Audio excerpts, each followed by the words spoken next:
열을 가하게 되면 산패가 돼요. 쉽게. 좋은 성분은 없어지고 열을 가하게 되면 1급 발암물질인 벤조피렌까지 생성이 되죠. 벤조피렌은 암을 발생시킬 뿐만 아니라 우리 내분비계에 교란을 일으켜요. 장애도 일으키고 뇌 건강에도 정말 악영향을 주는 정말 위험하고 안 좋은 물질이에요. 건강에 좋은 줄 알고 넣은 때문에 오히려 건강을 해치는 독을 먹게 되는 상황까지 되는 거죠. 미역과 이것 함께 드시면 당뇨가 낮아지고 치매도 예방됩니다. 평소 무심코 한 이 행동 때문에 암과 치매에 걸릴 수가 있어요. 미역에는 풍부한 영양 성분이 있어서 당뇨 예방, 골다공증, 심혈관 질환, 암 예방 등등 굉장히 다양한 효능을 갖고 있는데, 그렇다면 여러분들 미역은 어떻게 먹어야 암과 치매에 안 걸리고 우리 몸을 건강하게 만드는 보약이 될 수 있을까요? 미역국 끓일 때 고소한 들기름에 미역을 달달 볶아서 끓여 먹으면 정말 맛있잖아요. 그런데 절대로 미역을 볶을 때 들기름을 넣고 조리하시면 안 됩니다. 들기름은 오메가3 지방산과 리놀렌산이 풍부해서 혈관의 콜레스테롤도 제거해주고 노폐물을 배출해서 혈관을 건강하게 해주는데 심혈관 지방 예방해주고 뇌신경도 활발하게 해서 치매 예방에도 굉장히 좋은 효능이 있어요. 그런데 이 들기름은 발연점이 낮아서 열을 가하게 되면 산패가 돼요. 쉽게. 좋은 성분은 없어지고 열을 가하게 되면 1급 발암물질인 벤조피렌까지 생성이 되죠. 벤조피렌은 암을 발생시킬 뿐만 아니라 우리 내분비계에 교란을 일으켜요. 장애도 일으키고 뇌 건강에도 정말 악영향을 주는 정말 위험하고 안 좋은 물질이에요. 건강에 좋은 줄 알고 넣은 들기름 때문에 오히려 건강을 해치는 독을 먹게 되는 상황까지 되는 거죠. 들기름은 그러면 미역국에 안 넣어야 되냐? 아니에요. 미역국을 다 끓인 다음에 마지막에 한 스푼 들기름을 넣어서 드시면 이 들기름의 효능과 고소한 맛을 온전히 누릴 수가 있어요. 미역과 함께 드시면 절대 안 되는 음식 두 번째는 바로 대파예요. 생각해보면 다른 국이나 찌개를 끓일 때는 대파를 거의 대부분이 다 들어가죠. 근데 유독 미역국 끓일 때는 왜 대파가 안 들어갈까요? 그 이유는 미역이랑 대파 둘 다 이 알기인산이라는 성분이 들어있는데 이 알기인산 때문에 미끌미끌거리는 식감이 있어요. 함께 드시게 되면 이 식감이 나빠지는 이유도 있지만 식감보다도 더 중요한 이유가 있어요. 이 대파에는 인과 유황 성분이 들어있는데 미역과 대파를 함께 드시게 되면 대파의 인과 유황 성분 때문에 이 미역에 함유된 칼슘의 흡수를 방해돼요. 이 미역에는 칼슘이 굉장히 많이 들어있죠. 근데 미역에 함유된 칼슘의 함량은 100g당 거의 한 900mg 이상이 들어있어요. 우유에 함유된 칼슘의 함량은 100g당 대략 한 100g 정도인데 이렇게 보면 굉장히 미역에 함유된 칼슘의 함량이 굉장히 많죠. 성인 기준 칼슘의 권장 섭취량이 약 600ml에서 700ml 정도로 볼 수 있는데 미역국으로 한 그릇만 드셔도 충분히 섭취할 수 있는 양이죠. 우유를 소화 못 시키는 분들이 칼슘을 섭취하기 위해서는 미역이 정말 좋은 대체식품이 되는 거죠. 이렇게 많은 칼슘은 우리 몸의 뼈를 튼튼하게 해주고 골다공증 예방에도 도움을 주는데 이 골다공증 예방은 50대 이후의 여성분들한테는 정말 중요한 효능입니다. 골다공증으로 인해 골반뼈가 골절이 될 경우에는 65세 이상은 30% 정도가 1년 내에 사망하고 80세 이상은 50% 정도가 2개월 이내에 사망을 할 수 있다는 통계가 있어요. 굉장히 무섭죠. 이 나이가 들어갈수록 미역을 충분히 섭취하는 게 굉장히 좋은 습관입니다. 이런 칼슘 보충에 정말 중요한 미역을 대파와 함께 드신다면 미역에 들어있는 미네랄인 칼슘 흡수가 제대로 되지 않는 거죠. 미역의 미끌미끌한 성분이 이 알긴산도 우리 몸에 중요한 역할을 해줘요. 바로 이 알긴산은 다른 물질을 흡착하는 성질이 있어서 혈관 내에 나쁜 콜레스테롤을 흡착해서 배출을 도와줘요. 이렇게 되면 이 동맥경화를 예방할 수도 있고 혈액순환을 원활하게 해줘 심혈관 질환 예방까지 하는데 도움을 줄 수 있겠죠. 미역이 흔히 알고 있는 것처럼 우리 피를 맑게 한다고 하잖아요. 바로 이 알긴산의 효능 때문인데 혈관이 깨끗해지기 때문이에요. 또한 알긴산은 우리 장 운동을 촉진시키고 배변 활동을 원활하게 해서 변비 예방에도 도움을 주죠. 미역의 풍부한 식이섬유와 함께 장 건강에 도움을 주는 건데 미역에 함유된 풍부한 식이섬유는 당뇨 예방에 탁월한 효능을 발휘하는데 국립보건원에서 장년층 약 7,400명을 대상으로 추적 검사를 했어요. 어떤 추적 검사를 했냐? 이 해조류를 전혀 먹지 않은 사람과 매일 미역국을 반 그릇 이상의 해조류를 섭취한 사람의 당뇨병 발생 위험도를 조사했는데 하루 하루에 미역국 반 그릇 이상 먹는 사람이 해조류를 전혀 먹지 않은 사람에 비해 당뇨병 발생 위험도가 20%나 낮았어요. 미역의 풍부한 식이섬유는 급격히 오르는 혈당을 막아주는 효과도 있는데, 식이섬유가 소화의 속도를 늦춰주고 인슐린 분비도 같이 조절해준다고 해요. 식이섬유는 포만감을 높여주고 칼로리가 낮아서 식사량을 조절하는 데 도움도 주고 체내의 노폐물과 독소를 배출도 시키고 체중도 감량하는 데 도움을 줘서 다이어트 식품으로 많이 활용되고 있어요. 이 미역국은 또 아이를 출산한 산모들이 반드시 먹는 음식인데, 미역은 피를 만들어주고 피를 맑게 해주는 역할뿐만 아니라 미역의 풍부한 요오드는 출산 후 자궁을 수축시켜주는 데 도움도 주고 모유가 잘 나오도록 도와줘요. 또한 요오드는 피를 먹게 해서 상처를 빨리 아물게 해주는 역할도 해줘요. 칼슘과 철분이 풍부해서 출산 후에 흥분된 신경도 안정시켜주고 혈액의 생성을 도와줘서 산모의 빈혈 예방에도 도움을 주게 돼요. 또한 미역에는 칼륨도 풍부한데, 이 칼륨은 우리 몸에 나트륨을 배출시켜주는 역할도 해서 산모의 부종도 완화시켜주는 데 도움을 주고, 요오드는 산모에게 좋을 뿐 아니라 또 신진대사를 촉진시켜줘서 몸에 에너지를 보충해주는 역할도 합니다. 이 요오드가 부족할 때 나타나는 증상들이 있는데, 몸에 기력이 없다고 하죠. 힘이 없고 피곤하고 무력감도 있고, 이렇게 또 신진대사가 원활하지 않기 때문에 피로가 누적되고 몸의 영양소도 소모하지 않게 돼서 체중도 증가되는데, 이때는 또 피부가 건조해지고 거칠어지고 탈모도 일어날 수가 있죠. 나이가 들면서 인지력이 떨어지는 것도 요오드 부족 중에 한 현상일 수도 있어요. 요오드가 부족하면 우리 몸의 호르몬인 중추적인 역할을 하는 이 갑상선에 문제가 생기는데, 바로 갑상선 저하증이 생길 수도 있고, 이러한 문제들은 미역을 섭취함으로써 조금은 예방할 수 있는 것인데, 요오드의 하루 권장 섭취량은 대략 2.4mg 정도예요. 미역국 한 그릇에는 요오드가 약 1.1mg 정도 함유가 되어 있으니 미역국은 하루에 한두 그릇 정도만 드시는 게 오히려 좋겠죠. 요오드도 과하게 섭취해도 문제가 생기는데, 요오드 섭취량이 많아지게 되면 갑상선염이나 다른 갑상선 질환도 같이 유발할 수가 있죠.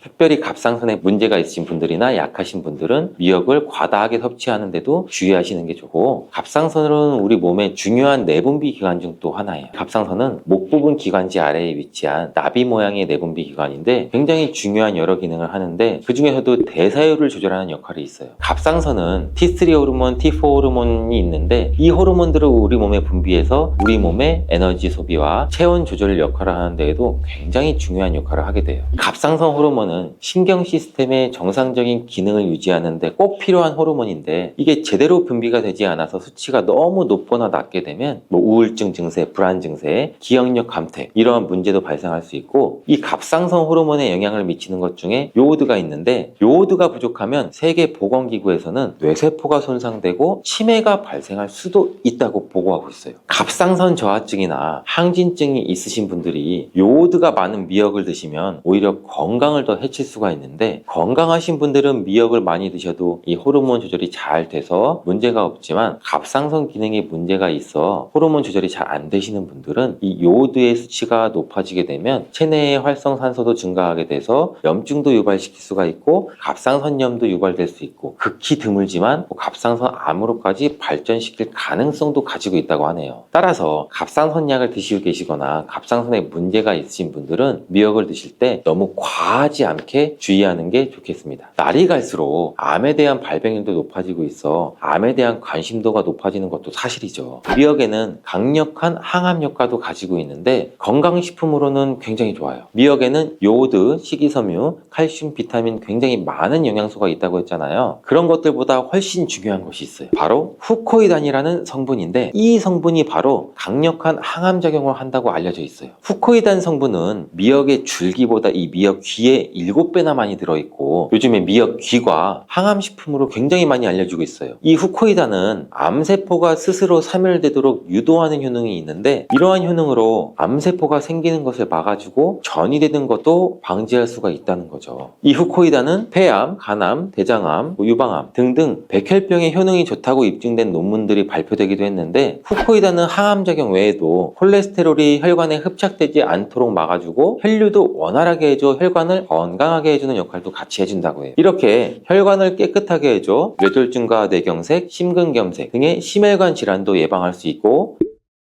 미역기와 함께 토마토를 드시면 토마토에 들어있는 라이코펜이라는 성분과 함께 항암 효과도 극대화시킬 수가 있는데, 토마토가 이 채소의 왕으로 불리면 우리 몸에 정말 좋다는 사실 다들 알고 계시잖아요. 이 토마토에 들어있는 라이코펜이라는 항산화 성분이 이 몸 안에 있는 활성산소를 제거해서 혈관을 건강하게 하고 염증을 제거할 뿐만 아니라 노화도 예방해 줄 수 있죠. 이 토마토의 라이코펜이라는 성분과 이 미역의 후코이단이라는 성분이 만나 강력한 항암 작용도 할 수 있게 된다는 거죠. 미역과 함께 드시면 효과가 극대화되는 식품으로는 두부가 있어요. 콩으로 만든 두부는 식물성 단백질이 풍부해서 건강식품으로 우리 식탁에 정말 많이 올라오죠. 두부에는 단백질뿐만 아니라 사포닌 성분도 풍부하게 함유되어 있는데, 사포닌은 우리가 흔히 인삼, 홍삼 이런 데서 많이 들어있다고 알려져 있죠. 맞아요. 인삼, 홍삼, 더덕 등에도 풍부하게 함유되어 있는데 두부에도 많이 함유가 되어 있어요. 이 사포닌은 면역력을 강화해주고 활성산소도 제거해주고 또 노화도 방지하고 항암 작용도 하고 굉장히 기적과 같은 성분이죠. 그래서 사포닌 성분이 연구도 요새 굉장히 활발히 되고 있다고 해요. 근데 이 사포닌의 단점이 뭔지 아세요? 우리 몸에 있는 요오드를 배출시키고 요오드 결핍이 있는 분들은 또 주의해서 드셔야 되는 성분이에요. 미역과 함께 드신다면 미역이 함유하고 있는 요오드랑 사포닌의 만남으로 미역의 섭취를 과다할 수 있는 요오드 양을 두부의 사포닌이 어느 정도 배출시켜줘서 걱정 없이 드실 수가 있게 되는 거죠. 칼슘은 뼈를 튼튼하게 만들어준다고 우리 상식적으로 굉장히 많이 알고 계시잖아요. 우리 몸에 칼슘이 많아도 골다공증이 생긴다는 소리 혹시 들어보셨나요? 칼슘이 많은데 골다공증이 왜 생기지? 칼슘은 골다공증을 예방해주는데, 덴마크나 스웨덴 같은 나라에서는 골다공증이 굉장히 많다고 해요. 오히려 많은 칼슘이 우리 몸에 쌓여서 혈관이나 심장에 쌓여 석회화도 일으키고 건강도 해치게 되는 경우도 많은데, 그렇다고 칼슘이 풍부한 음식은 안 먹을 수도 없고 어떻게 해야 할까요? 걱정하지 마세요. 해결책을 제가 바로 알려드릴게요. 그것은 계란과 함께 드시면 해결되는데, 이 계란에 들어있는 다양한 영양성분 중에 오스테오칼신이라는 단백질을 활성화시켜주는 게 있어요. 이 단백질은 뼈를 튼튼하게 해주고 칼슘이 뼛속으로 제대로 흡수할 수 있게 도와줘요. 이 오스테오칼신을 활성화해주는 역할을 하는 게 비타민 K2예요. 우리나라에서는 그동안 이 비타민 K2가 허가가 늦게 나서 그동안 정식으로 섭취 못했었는데, 비타민 K2도 한 1년 전인가 2년 전부터 허가가 나서 지금은 요새 영양제를 보면 칼슘과 마그네슘, 비타민 D 그리고 비타민 K2까지 같이 들어있어서 칼슘의 흡수를 더욱 용이하게 만들어주는 영양제도 쉽게 찾아볼 수가 있어요. 그런데 이렇게 칼슘을 아무리 많이 섭취해도 흡수가 안 돼 그대로 혈관에 남게 되면 쌓이고 쌓여서 석회화를 유발시킬 수 있겠죠. 이처럼 미역과 계란을 함께 섭취하면 칼슘의 흡수를 도울 뿐 아니라 우리 몸의 pH 균형도 잡아주는데 굉장히 중요한 역할을 해줘요. 미역은 알카리성 식품이고 계란은 산성 식품, 같이 섭취하면 약 알카리성 상태로 유지를 시켜주는데, 미역은 단백질과 잘 어울리니 계란과 함께 먹으면 소화도 잘 되고 우리 몸의 흡수도 굉장히 잘 된다고 합니다. 고혈당 상태에 놓인 경우에는 건강이 더 악화되기 쉬워요. 이러한 인슐린 저항성도 증가되고 만성적인 염증으로 인해서 콜린이 역할을 제대로 하지 못하게 돼요. 이러한 혈관 내의 싸움은 고혈압이나 동맥경화와 같은 심혈관 질환을 일으키고 인슐린 분비 이상으로 당뇨병까지 초래할 수 있고, 만성염증은 암이나 치매의 뇌질환 같은 경우로 유발할 가능성도 있습니다. 그렇기 때문에 건강을 생각한다면 계란과 절대 같이 먹어서는 안 되는 첫 번째 음식은 정제된 탄수화물 덩어리인 빵입니다. 많은 분들이 아침으로 즐기는 계란과 빵은 암과 치매 예방에 가장 나쁜 조합이라고 할 수 있는데, 이는 브레인푸드라는 별명까지 있는 계란에는 콜린이라는 성분이 굉장히 풍부한데, 이 콜린은 뇌 기능을 강화해주고 뇌세포의 중요한 부분을 이루는 비타민 B 복합체예요. 이는 기억력과 집중력 증진에 굉장히 많은 효과를 보여서 기억력 저하, 치매, 알츠하이머 예방 및 치료에 많은 도움을 주는 성분이에요. 이 콜린 성분을 함유시킨 의약 처방전이 있어서 구매를 할 수 있는 전문 의약품으로도 나와 있고, 또 건강기능식품으로도 많이 나와 있는데, 이는 혈관 내의 염증을 줄여줘서 암 예방에도 굉장히 많은 도움을 준다고 해요. 그런데 놀랍게도 이 콜린과 반대로 작용하는 것이 바로 밀가루예요. 이 밀가루는 75% 이상이 탄수화물로 구성되어 있고, 이런 저품질의 탄수화물이 많은 빵을 먹게 되면 혈당 수치가 올라가는 혈당 스파이크, 이 혈당 스파이크는 갑자기 혈당이 치솟는 경우거든요. 이게 발생하고 이로 인해서 혈관이랑 뇌세포에도 손상을 줘요. 계란과 빵을 같이 먹게 되면 우리 몸에서는 마치 전쟁이 일어나는 것처럼 그런 현상이 일어나게 되는데, 어떤 현상이냐면 계란 속에 들어있는 콜린은 뇌세포를 보호하기 위해서 방어막을 형성하려 하는데, 이때 빵에서 나온 탄수화물에 의해 생성된 독소가 이 방어막을 파괴하게 돼요. 계속 싸우고 전쟁을 일으키는 거죠. 특히 백미로 이루어진 쌀밥, 빵 같은 정제된 탄수화물로 된 음식을 자주 섭취해서 고혈당 상태에 놓인 경우에는 건강이 더 악화되기 쉬워요. 이러한 인슐린 저항성도 증가되고 만성적인 염증으로 인해서 콜린이 역할을 제대로 하지 못하게 돼요. 이러한 혈관 내의 싸움은 고혈압이나 동맥경화와 같은 심혈관 질환을 일으키고 인슐린 분비 이상으로 당뇨병까지 초래할 수 있고, 만성염증은 암이나 치매의 뇌질환 같은 경우로 유발할 가능성도 있습니다. 그렇기 때문에 건강을 생각한다면 계란과 함께 정제된 밀가루를 사용하지 않은 통밀빵, 곡물빵, 이런 다른 음식들을 선택하는 것이 좋은 선택이 될 수가 있습니다. 또한 레몬과 같은 강산성 과일도 계란과 함께 먹으면 안 됩니다. 왜냐하면 이 강산성 과일은 높은 산도가 있어서 계란의 단백질 구조에 영향을 미치는데, 레몬이나 다른 강산성 과일에 포함된 산이 계란 속의 단백질과 반응하면 단백질이 응고가 돼요. 굳어요. 그래서 소화가 어려워질 수가 있고, 이를 통해서 위나 소화기관 내에서 단백질 응고를 유발시켜서 소화 과정도 방해하고 우리가 더부룩해지고 소화로 인한 질병이 발생할 수 있는 거죠. 특히 단백질의 소화랑 흡수가 저해되면 속이 더부룩한 불편함으로 시작돼서 심한 경우에는 배가 아픈 복통, 그리고 설사와 같은 증상이 나타날 수 있는데, 계란을 섭취할 때는 레몬이나 다른 강산성 과일과 함께 드시는 것을 피하는 게 좋습니다. 두유와 콩국물과 계란을 함께 같이 먹는 것도 좋지 않습니다. 아침 식사로 두유와 계란을 드시거나 체중 관리와 다이어트를 위해 섭취하는 분들이 굉장히 많아지고 있는데, 이 두유 속에 들어있는 트립신이라는 성분이 있는데, 이는 계란에 들어있는 알부민과 같이 결합해서 영양소를 파괴하게 돼요. 이 계란은 노화로 인해서 근육 손실과 근육 감소증에 예방이 되는 우수한 단백질을 굉장히 많이 포함하고 있는데, 계란 자체에는 비타민도 풍부하고 미네랄도 풍부해요.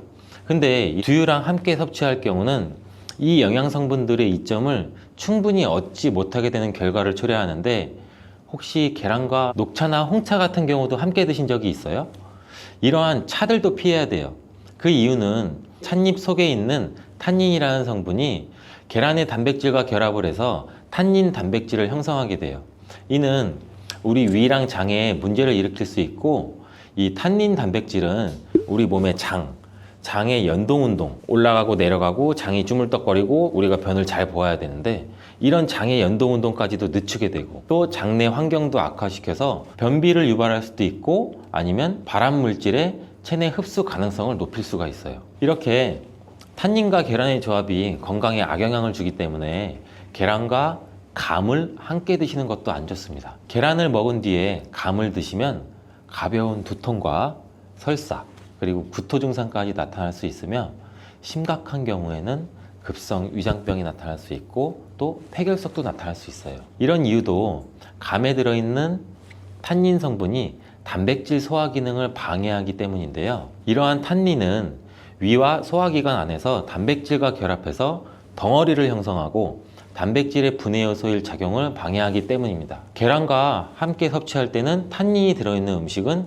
위험할 수 있습니다. 또 하나, 계란과 절대 함께 먹으면 안 되는 음식 중으로는 햄과 같은 가공육이 있습니다. 계란과 가공육의 조합은 정말 최악인데요. 계란은 고단백질인 필수 아미노산 비타민 B군을 풍부하게 함유하고 있지만, 가공육과 같은 햄은 나트륨과 포화지방이 높은 경향이 많아요. 이런 가공육은 과도한 나트륨의 섭취랑 포화지방의 증가로 이어질 수 있으며, 이를 계속 섭취하게 되면 혈관에 나쁜 콜레스테롤이 축적돼서 동맥경화와 같은 심장병, 뇌졸중, 이런 심혈관 질환 위험도 증가시킬 수가 있습니다.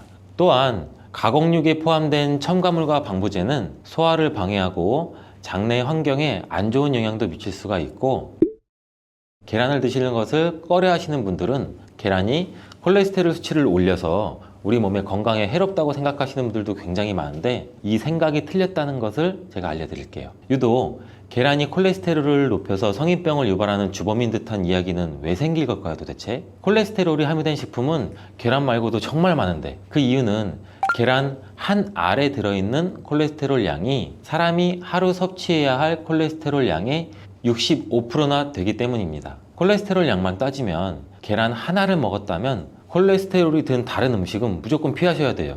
근데 놀랍게도 계란은 이렇게 많은 콜레스테롤을 가지고 있는 동시에 콜린이라는 영양소까지 다량 함유하고 있어요. 이 콜린은 나쁜 콜레스테롤을 간으로 옮겨서 제거하는 기능도 갖고 있는데, 좋은 콜레스테롤인 HDL 수치도 같이 높여주는 거예요.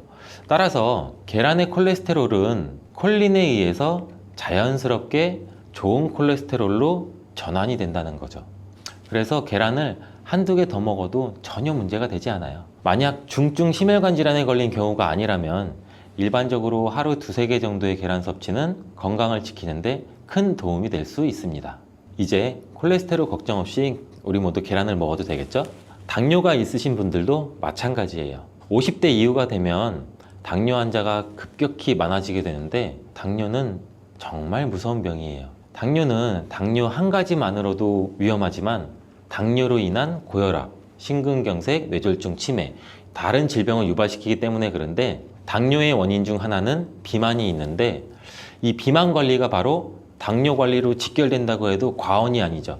근데 비만을 일으키는 원인 중 하나가 아침을 먹지 않는 것이라는 사실 여러분들 알고 계신가요? 이 경희대학교 연구팀이 발표한 논문에 따르면 아침 식사를 먹지 않는 사람은 그렇지 않은 사람보다 이 비만 위험이 1.5배나 높았고, 당뇨병 위험은 무려 2.1배나 높았습니다. 이렇듯 아침 식사를 거르면 우리 몸의 대사가 천천히 느려지면서 혈당 조절에도 좋지 않은 영향을 미치게 되는데, 이런 위험은 젊었을 때 발생하지 않아요. 차곡차곡 쌓여서 특히 중년 이후에 더 크게 나타나는데, 나이가 들면서 기초 대사량이 줄어들고 활동량도 감소하고 근육량도 감소하기 때문입니다. 따라서 나이가 들어갈수록 우리는 아침 식사뿐만이 아니라 규칙적인 식사를 하는 습관이 매우 중요한데요. 아침 식사에 가장 좋은 음식이 바로 계란입니다. 계란에는 우리 몸에 꼭 필요한 다양한 영양소가 풍부하게 들어있기 때문인데, 특히 당뇨 때문에 고생하시는 분들 굉장히 많으시죠. 이 당뇨 때문에 고생하시는 분들에게는 최고의 식품이라고 할 수가 있어요. 우선 계란에는 고품질의 단백질이 굉장히 많이 들어있는데, 계란 한 개에 약 6g 정도가 들어있고, 이 단백질이 포만감도 오래 유지시켜줘서 과식도 예방하는 데 굉장히 많은 도움이 되고, 또 이 단백질은 혈당을 조절하는 호르몬인 인크레틴이라는 호르몬 분비를 촉진시켜서 식후 혈당이 급격히 상승하는 혈당 스파이크도 억제하고 안정적으로 유지하는 데 굉장히 효과가 좋습니다. 이뿐 아니라 계란 노른자에는 비타민 D, 비타민 B, 콜린 등 중요한 영양소들이 풍부하게 들어있어 비타민 D는 인슐린 분비와 감수성을 높이고 면역력도 길러주고, 콜린은 간 건강에 도움을 줘서 지방간을 예방하는 데 굉장히 효과적인 성분입니다. 이 지방간은 비만과 당뇨의 위험 요인 중 하나인데,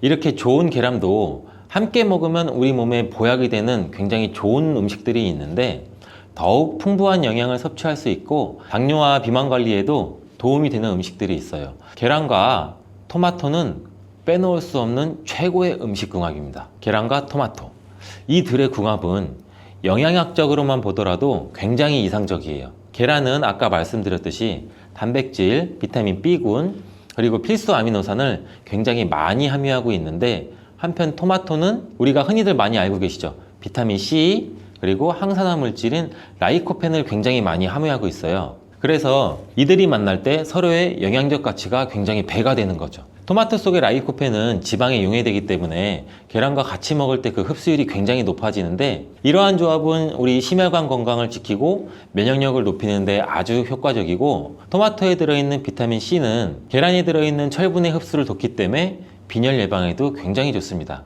우리 철분제 드실 때 흔히 비타민 C와 같이 섭취하라고 말씀드리잖아요. 이와 같은 이유 때문인데, 또 하나를 보면 올리브유를 두른 팬에 계란과 토마토를 넣고 살짝 볶아 드시면 아침에 최고의 식단이 될 수 있습니다. 요즘 또 아보카도 식단도 굉장히 인기가 많은데요. 흔히 지중해 식단 이렇게 말씀을 많이들 하고 계시죠. 계란과 아보카도도 굉장히 좋은 궁합인데, 계란에는 매번 말씀드리지만 굉장히 많은 영양소가 있는데 아보카도에 함유된 건강에 좋은 지방산, 특히 오메가3 지방산과 비타민 E를 많이 갖고 있어 이 두 가지 재료가 만나면 서로가 영양적 시너지가 굉장히 폭발합니다. 이 아보카도 속의 건강한 지방은 계란이 단백질 흡수를 더욱 좋게 하고 흡수율을 더욱 높입니다. 또 계란 속에 있는 비타민과 무기질은 아보카도의 지방산을 흡수하는 데 도움을 주고 이러한 조합은 심혈관 질환 그리고 뇌 건강에 굉장히 긍정적인 효과도 주고 전반적으로 건강을 굉장히 많이 향상시키는 효과도 같이 갖고 있는데 이 아보카도와 계란을 함께 먹음으로써 식이섬유와 건강한 지방의 결합이 우리 몸의 포만감도 높이고 장내 환경을 굉장히 많이 개선을 시킬 수가 있습니다. 간단하게 아보카도와 계란 샐러드를 아침에 만들어 드시면 어떨까요? 계란을 또한 채소와 함께 드시면 비타민의 흡수율도 증가시킬 수가 있어요. 특히 호박을 섭취하면 부교감 신경을 활성화시켜서 마음을 안정시키고 또 불안감 및 긴장을 완화시켜 주는데 높은 효능을 발휘합니다.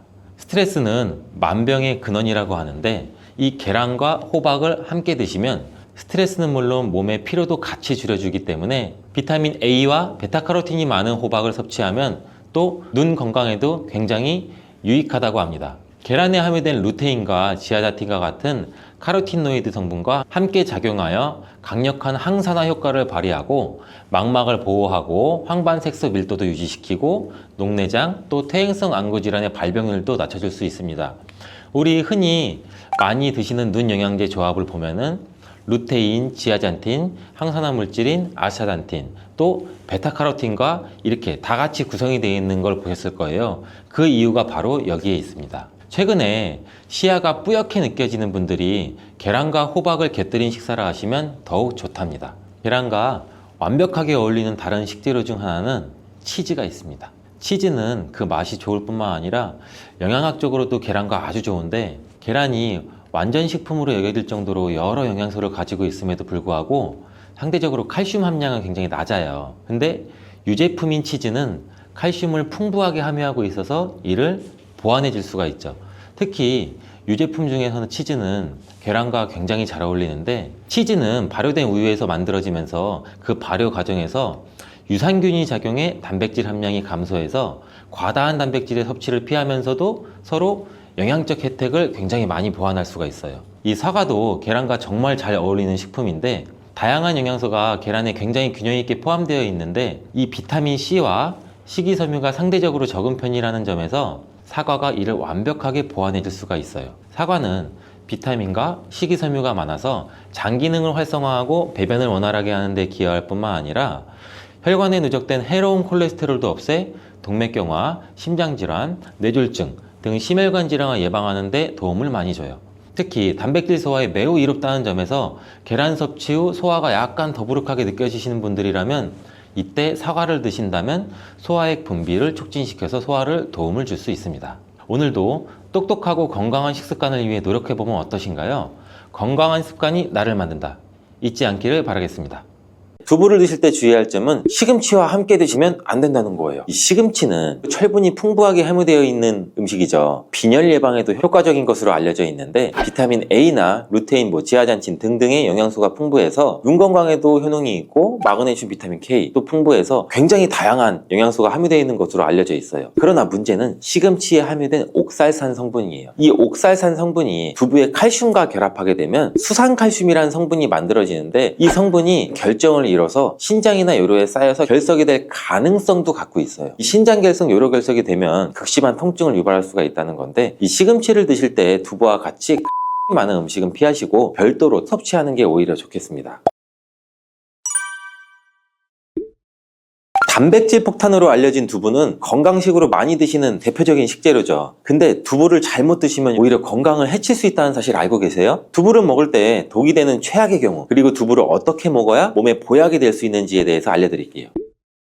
두부가 오히려 건강을 해치는 첫 번째는 바로 GMO 유전자 변이된 콩으로 만든 두부를 먹을 때예요. 2018년 보도자료를 보면 수입 콩을 사용해 만든 두부 7종류에서 6종류나 GMO 성분이 검출되어 파문이 일었던 적이 있었어요. GMO는 원래 생산성을 향상시켜 식량 부족 문제를 해결하고 비타민이나 미네랄 등의 영양소를 강화하거나 질병의 저항성을 높여 건강에 도움을 주기 위해서 유전자를 변이해서 재배하는 거예요. 또 제초제나 살충제의 사용량도 줄일 수 있어서 환경오염도 줄일 수 있는 장점이 있어요. 하지만 이렇게 재배된 것을 섭취했을 때 건강에 대한 안전성 문제와 생태계 파괴 등의 논란은 끊이지 않고 있는데, 우리나라에서는 GMO 재배를 법적으로 금지하고 있어서 많은 나라들이 GMO의 수입과 생산을 규제하고 있어요. GMO 식품을 꾸준히 섭취할 경우 건강에 문제가 생길 수가 있는데, 2년 동안 실험쥐 200마리에게 GMO 옥수수를 먹인 실험 결과 20%의 쥐에서 종양이 발생됐대요. 종양의 크기도 컸대요. 크기가 약 탁구공만큼이나 크게 자란 쥐도 발견되었다는데, 쥐 전체 몸무게의 4분의 1에 해당하는 무게였다고 해요. GMO 표기가 의무이기 때문에 GMO 표기가 없는 식품을 사 먹으면 되지만, 문제는 식품을 몇 차례 가공 과정을 거쳐서 GMO의 DNA나 단백질이 남아있지 않은 식품은 GMO 표기를 하지 않아도 돼요. 이런 규정이 있기 때문에 소비자로서는 불안해할 수밖에 없는데, 두부를 구매하실 때에는 원료가 수입산이 아닌 국내산 콩으로 만든 두부를 사드시길 바라겠습니다. 우리나라는 GMO 재배 자체가 금지이기 때문에 국내에서 재배된 식품은 안심하고 드셔도 돼요. 두부가 건강을 해치는 두 번째, 바로 유부를 드시는 건데, 유부는 두부를 기름에 튀겨서 만드는 건데, 유부를 먹는 방법에는 대표적으로 유부초밥이 있지만 이외에 다양한 요리의 재료로도 사용되죠. 유부의 고소한 맛과 부드러운 식감 때문에 다양하게 사용되지만 건강에 해로울 수 있으니 주의하셔야 돼요. 두부를 기름에 튀겨 만든 유부는 칼로리가 높아질 뿐 아니라 트랜스 지방이 생성돼요. 트랜스 지방은 우리 혈관 내 콜레스테롤을 증가시키고 실명과 질환의 위험을 증가시키는 거 다들 알고 계시잖아요. 이로 인해 대사증후군과 뇌 기능에도 영향을 미쳐 인지력, 학습 능력을 감소시키는 부작용도 일으킬 수가 있어요. 유부를 아예 드시지 말라는 게 아니라 맛이 좋고 간단하게 식사 대용으로 드실 수 있지만 과하지 않게 드세요. 세 번째, 두부를 드실 때 주의할 점은 시금치와 함께 드시면 안 된다는 거예요. 이 시금치는 철분이 풍부하게 함유되어 있는 음식이죠. 빈혈 예방에도 효과적인 것으로 알려져 있는데, 비타민 A나 루테인, 지아잔틴 등등의 영양소가 풍부해서 눈 건강에도 효능이 있고, 마그네슘, 비타민 K 또 풍부해서 굉장히 다양한 영양소가 함유되어 있는 것으로 알려져 있어요. 그러나 문제는 시금치에 함유된 옥살산 성분이에요. 이 옥살산 성분이 두부의 칼슘과 결합하게 되면 수산칼슘이라는 성분이 만들어지는데, 이 성분이 결정을 잃어서 신장이나 요로에 쌓여서 결석이 될 가능성도 갖고 있어요. 이 신장 결석, 요로 결석이 되면 극심한 통증을 유발할 수가 있다는 건데, 이 시금치를 드실 때 두부와 같이 칼슘이 많은 음식은 피하시고 별도로 섭취하는 게 오히려 좋겠습니다. 네 번째, 두부를 드실 때 오히려 해가 되는 경우는 갑상선이 약하신 분들이에요. 두부에는 사포닌이라는 성분이 함유가 되어 있는데, 사포닌을 많이 섭취하게 되면 요오드가 몸 밖으로 과도하게 배출될 수가 있어요. 요오드는 갑상선 호르몬의 합성과 조절을 돕는 아주 중요한 성분인데, 요오드가 부족하게 되면 갑상선 호르몬인 티록신의 생성이 부족하게 돼서 갑상선의 기능을 제대로 하지 못하는 상황이 발생될 수가 있겠죠. 이렇게 되면 갑상선 저하증이 생길 수가 있고, 무기력해지고 피로 회복이 잘 안 되고 우울증, 부종, 집중력 저하, 다양한 증상을 야기할 수가 있어요. 갑상선에 문제가 없는 분이라면 두부를 많이 드셔도 되지만, 이미 갑상선이 약하신 분들이 안 좋은 영향을 미칠 수가 있다는 거죠. 그렇다면 두부는 어떻게 드셔야 두부의 효능을 최대한 높일 수 있나요?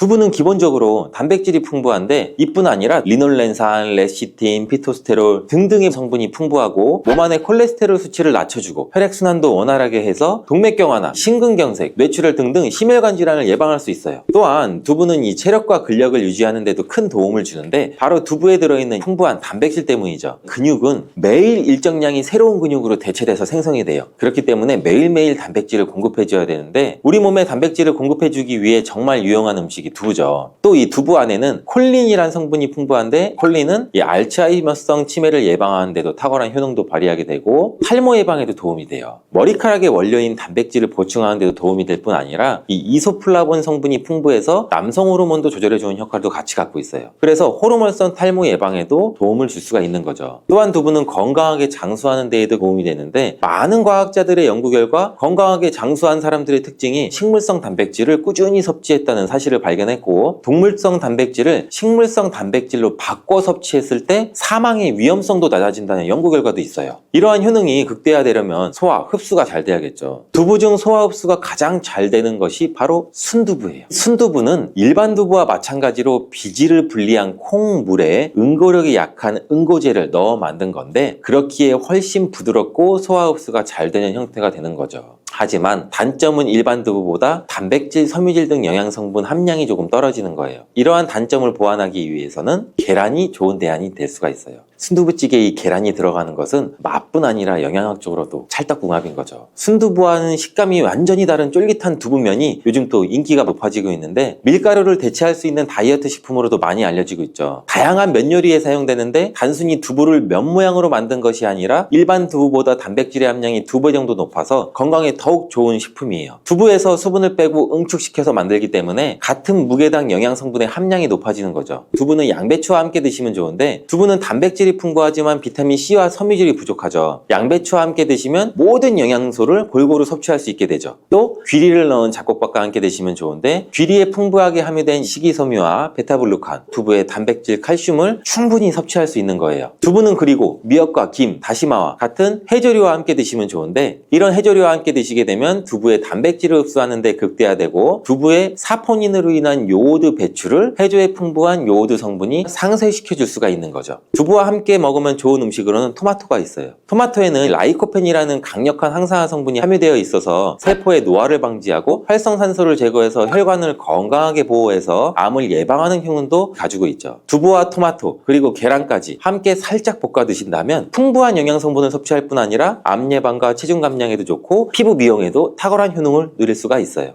빈혈이 있는 분들이 들깨를 꾸준히 섭취를 하시면 이 빈혈도 개선하는 데 굉장히 많은 도움을 받을 수가 있어요. 이렇게 좋은 들깨가 가장 취약한 단점이 있어요. 그건 바로 열에 약하고 쉽게 산패된다는 거예요. 통들깨보다는 들기름으로 많이 섭취하게 되는데, 이 들기름을 짤 때 굉장히 좋아요. 들기름을 짤 때 보통은 200도 이상으로 가열을 해서 들기름을 볶아서 기름을 짜게 되는데, 이때 몸에 좋은 오메가3 지방산이 대부분 파괴가 많이 돼요. 그래서 들기름을 드실 때는 저온에서 압착한 기름을 사용하시는 것이 좋습니다.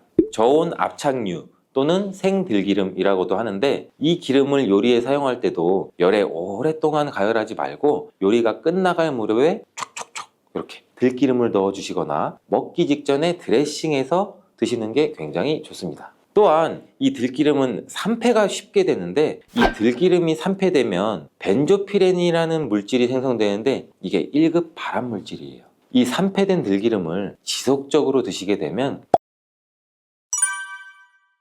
들깨를 이렇게 드시면 당뇨와 혈당이 싹 사라지고 치매도 예방할 수 있어요. 들기름, 들깨 하면 뭐가 생각나나요, 여러분들은? 들기름에 북어와 미역을 구수하게 볶아 시원한 북어 미역국을 끓여 먹어도 정말 맛있잖아요. 그죠? 건강에도 좋다는 이 들기름과 들깨 잘못 먹으면 암에 걸리고 혈관 건강에도 악영향을 줘서 치매도 유발할 수 있다는 사실 알고 계셨나요? 어떻게 먹을 때 건강을 해쳐 암에 걸리고 또 치매를 유발하는지, 그리고 어떻게 먹는 것이 우리가 건강하게 먹는 방법인지, 또한 어떻게 보관하는 것이 가장 좋은 방법인지 제가 들깨에 대한 모든 것 알려드릴게요. 나이가 들면서 산책하기도 힘들고 관절도 쑤시고 무릎 통증 이것 때문에 힘드시지 않나요, 여러분들? 들깨의 첫 번째 효능은 바로 관절염에 좋다는 거예요. 무릎이나 관절 통증 때문에 병원에서 진통제를 처방받고 약국에서 또 진통제를 받아 드시고, 이때 이 처방받는 우리 진통소염제의 역할이 우리 몸속에 프로스타글란딘이라는 물질이 있어요. 이 물질의 생성을 억제해서 통증을 막아주는 기전인데, 이 들깨 속에 함유되어 있는 식물성 오메가3 지방산인 알파리놀렌산이라는 게 함유되어 있는데, 이는 체내에서 염증을 일으키는 프로스타글란딘이라는 생성을 억제하는 데 아주 좋은 효능을 발휘해요. 이처럼 우리가 오메가3를 먹는 이유 중 하나도 혈관 건강이나 혈행장애, 피를 맑게 해준다 등등의 역할도 있지만, 몸속의 미세염증을 잡아주는 역할이 굉장히 커서 드시는 분들도 많으신데, 이러한 들깨가 바로 이런 염증 유발 물질을 억제해줘서 진통 역할에 도움을 줄 수 있다는 거죠. 또한 들깨의 두 번째 효능은 바로 뼈 건강에 도움을 준다는 건데, 이는 들깨에 관절염과 무릎 통증이나 이런 거를 완화시켜주는 성분도 들어있으면서 뼈 건강에 도움을 주는 이유는 이 칼슘 함량도 높기 때문이에요. 이 들깨 100g에는 약 한 390ml 정도 되는 칼슘이 함유가 되어 있다고 하는데, 뼈 건강에 아주 도움을 줄 수 있는 좋은 식품이기도 해요. 이러한 들깨를 꾸준히 섭취하면 이처럼 칼슘의 흡수도 많아져 골다공증 예방에도 참 좋은데, 중년 이후 노화가 진행될 때 영양 불균형이 생기면서 많이 발생이 하게 되는데, 여성의 경우 폐경 이후에는 골밀도가 많이 감소가 되고 골다공증 발생되는 확률도 높아진다고 해요. 골다공증으로 인해서 노인들의 골반 골절이 일어날 수가 있는데, 이 골반 골절로 인해서 65세 이상이신 분들은 30%가 1년 내에 사망하고, 또 80세 이상인 분들은 50%가 2개월 이내에 사망을 할 수도 있다고, 굉장히 위험하다고 해요. 그럼 노인들에 대한 뼈 관리는 굉장히 중요하겠죠. 이 골다공증 관리에 뼈 건강을 유지하고 골절 위험을 줄이기 위해서도 굉장히 중요해요. 뼈 건강을 위해서 우리 들깨를 꾸준히 섭취하는 게 좋겠죠. 나이가 들면서 깜빡깜빡하는 일도 잦아지고 기억력도 떨어져서 고민되시는 분들 많으시죠? 이제는 걱정하지 마세요.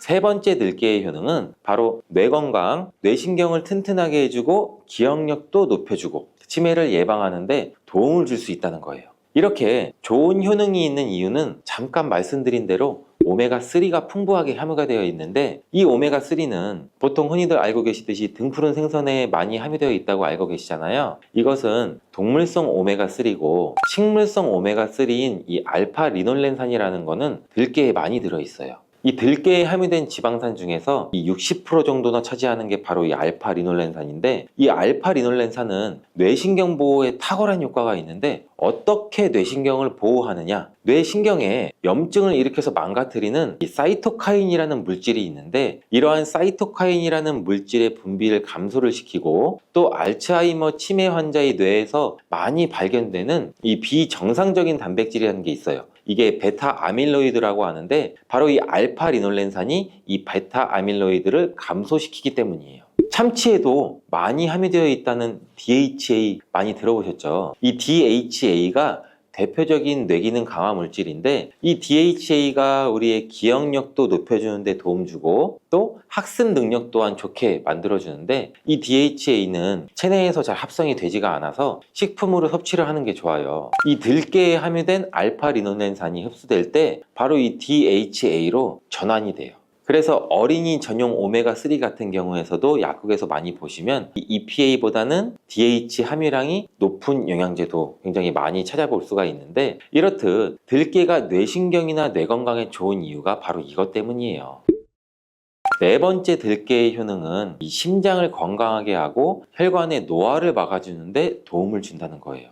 이 알파 리놀렌산이 체내에 흡수될 때 DHA로 변환된다고 제가 말씀드렸잖아요. 그뿐만 아니라 EPA로도 변환이 되는데, 이 EPA가 어떤 역할을 하냐면 바로 혈소판 응집을 억제해서 혈관에 혈전이 생기는 것도 막아주는 효능도 같이 가지고 있어요. 물론 혈액순환도 도와주겠지만, 그리고 혈관은 튼튼하게 하는 효능과 혈액의 중성지방과 나쁜 콜레스테롤인 LDL을 낮추고 또 좋은 콜레스테롤인 HDL을 높여주는 역할도 같이 해요. 이 미국의 심장협회에서는 허혈성 뇌졸중이나 심장마비로 인한 돌연사, 관상동맥 질환 등의 위험을 감소시키기 위해서 매주 1회에서 2회 이상 오메가3 지방산이 풍부한 등푸른 생선을 섭취하는 것이 도움을 준다고도 발표를 했어요. 근데 이 오메가3 지방산의 함량을 살펴보면 이 100g당 오메가3 지방산의 함량이 연어에는 한 11.5g, 고등어에는 9.9g, 들깨에는 무려 63.1g이나 함유가 되어 있다고 해요. 굉장히 많이 함유되어 있죠. 이렇듯 들깨에는 연어에 비해서 5배 이상 들어있다는 건데, 들깨를 꾸준히 드셔서 혈관도 건강하게, 심장도 튼튼하게 유지하시기 바라겠습니다.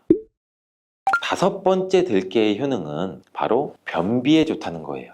이 들깨의 껍질에는 식이섬유가 굉장히 풍부한데, 들깨 100g에는 약 18g 정도로 풍부한 식이섬유가 함유가 되어 있어요. 이 식이섬유는 우리 장내에서 수분을 흡수하게 되는데 이 수분을 흡수하게 되면 대변도 무르게 해주고 장 운동도 촉진해서 변비를 예방하는 데 도움을 줘요. 또한 불포화 지방산도 굉장히 풍부한데 들깨에 함유되어 있는 이 리놀렌산이 대장의 염증도 억제해주고 변비로 인해서 발생할 수 있는 이 대장질환 또한 예방하는 데 도움도 줄 수 있어요.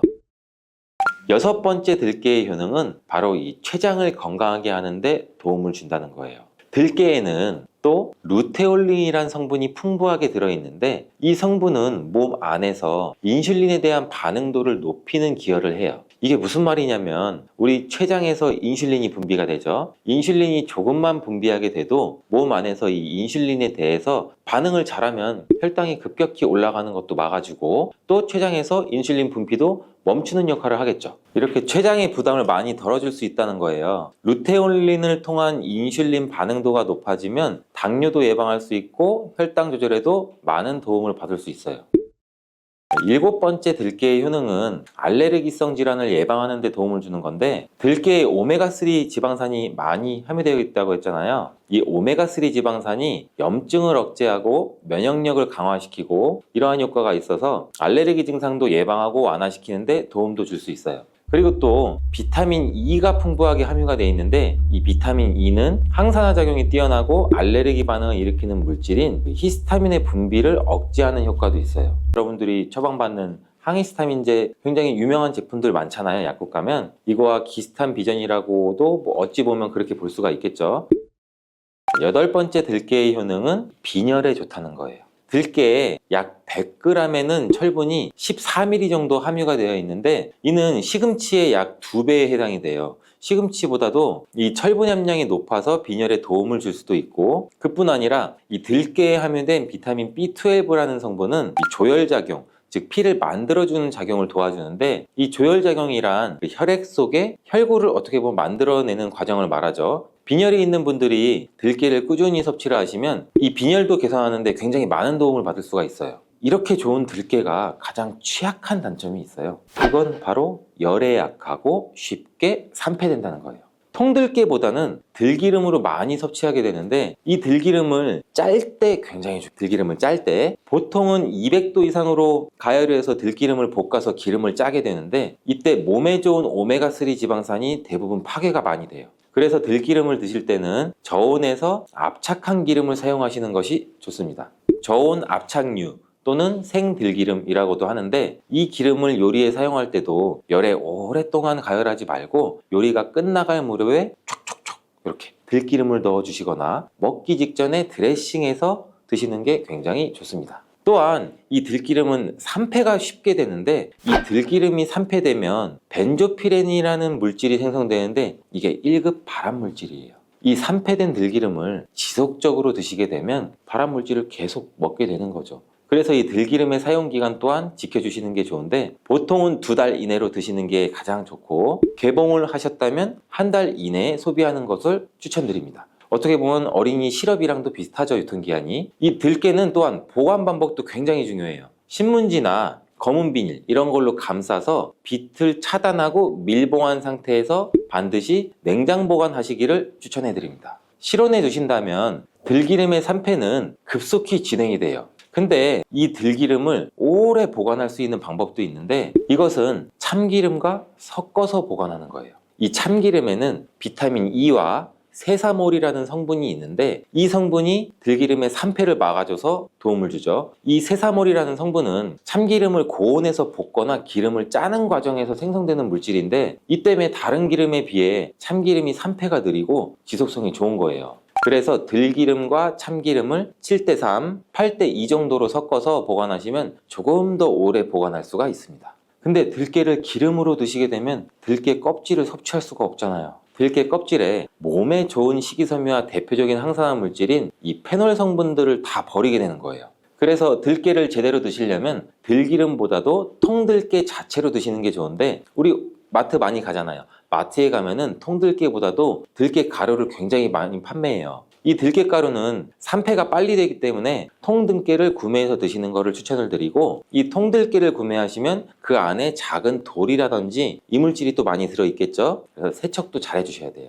제가 세척하는 법 알려드릴게요. 먼저 들깨를 물에 담가 씻어요. 그리고 물 위에 동동 뜨는 것만 얇은 채로 걷어서 옮겨주시고, 이렇게 반복하게 되면 바닥에 이제 돌이나 이물질만 남게 되는데, 또 이거를 버리고 또 물에 담가 씻어주고, 또 물 위에 뜨는 것만 채로 살짝 걷어서 옮겨주시고, 요 작업을 한 3-4번 정도 반복해 주시면 되는데, 이렇게 하면 통들깨를 깨끗하게 세척할 수가 있죠. 깨끗하게 세척한 통들깨는 자연 건조해줘도 되지만 시간이 오래 걸리니까 팬에 담아서 약한 불로 건조해 주시거나, 아니면 쉬운 방법은 집에 있는 전자레인지를 이용하셔서 건조시키면 돼요. 근데 전자레인지를 이용한 건조 방법을 제가 알려드릴게요. 세척한 통들깨를 접시에 담아서 한 5분 정도 돌려주시면 돼요. 이때 수시로 상태를 확인해 줘야 돼요. 아직 건조가 5분 정도면 건조는 덜 됐을 거예요. 근데 오랜 시간 전자레인지에 돌리면 들깨가 탈 수가 있죠. 이렇게 5분 정도씩 돌려가면서 중간중간 상태를 확인해 주고 완전히 건조될 때까지 이 작업도 반복해 주시면 돼요. 이 완전히 건조된 통들깨는 그냥 스푼으로 떠서 드셔도 되고, 먹을 만큼씩 믹서기에 갈아서 음식에 넣어서 드셔도 되고, 통들깨 자체로도 음식에 넣어 드셔도 되죠. 이렇게 하시면 들깨를 산패되지 않은 채로 신선하고 건강하게 버리는 거 없이 드실 수가 있습니다.